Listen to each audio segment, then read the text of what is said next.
Good morning everyone. कैसे हैं सब? आज हम पढ़ेंगे अव्ययी भाव समास। तो इसकी परिभाषा है, जिस समास का पहला पद अर्थात पूर्व पद अव्यय होता है तथा प्रधान हो उसे अव्ययी भाव समास कहते हैं।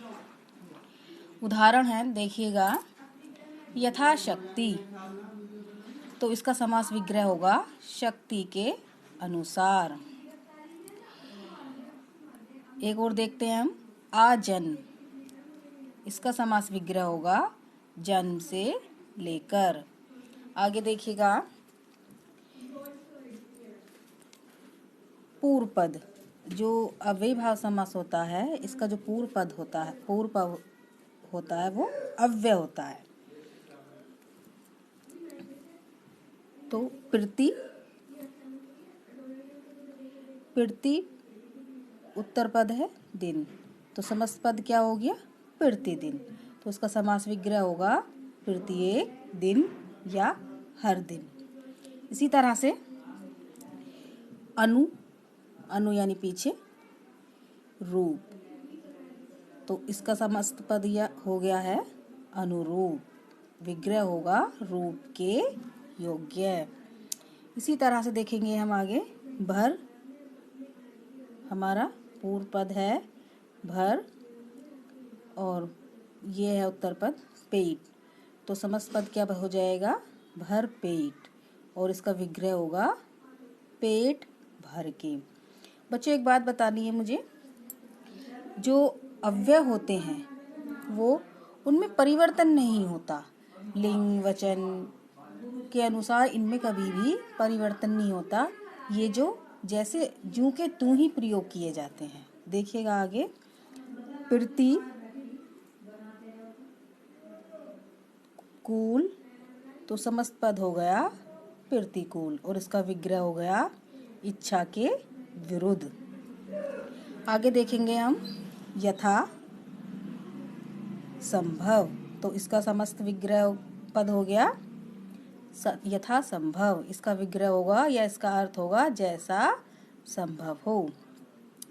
इसी तरह से आगे देखिएगा, यथासाध्य, यथासाध्य का हो जाएगा आपका यथासाध्य या अर्थात साध्य के अनुसार।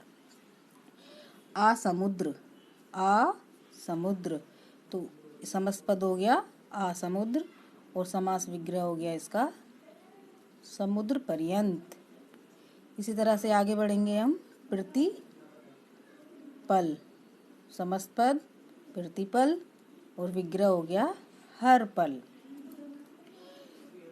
प्रति एक, समस्त पद प्रत्येक, और इसका विग्रह हो गया है प्रत्येक। आगे देखेंगे हम, बार, जो हमारा पूर्व पद है बार है, और उत्तर पद भी बार है, और समस्त पद हो जाएगा इसका बार बार, और विग्रह हो जाएगा इसका हर बार। एक बात है और है बच्चों, आप ये मत सोचिएगा कि इसमें बार बार में योजक चिन्ह है, तो ये नहीं समझ लीजिएगा कि यहाँ योजक चिन्ह है तो यहाँ द्वंद्व समास हो गया। ऐसा नहीं होता है। एक पहचान के रूप में द्वंद्व समास की पहचान की गई है कि उसमें बीच में योजक चिन्ह लगा होता है, लेकिन ऐसा नहीं होता कि हर शब्द में ही योजक चिन्ह लगा हो, कभी कभी लुप्त भी रहता है उसमें। तो यहाँ क्या है? अव्ययी भाव समास है। आगे देखेंगे हम, यथा बुद्धि, समस्त पद हो गया यथा बुद्धि, विग्रह बुद्धि के अनुसार। आगे देखेंगे, हाथ, हाथों हाथ, हाथी हाथ में।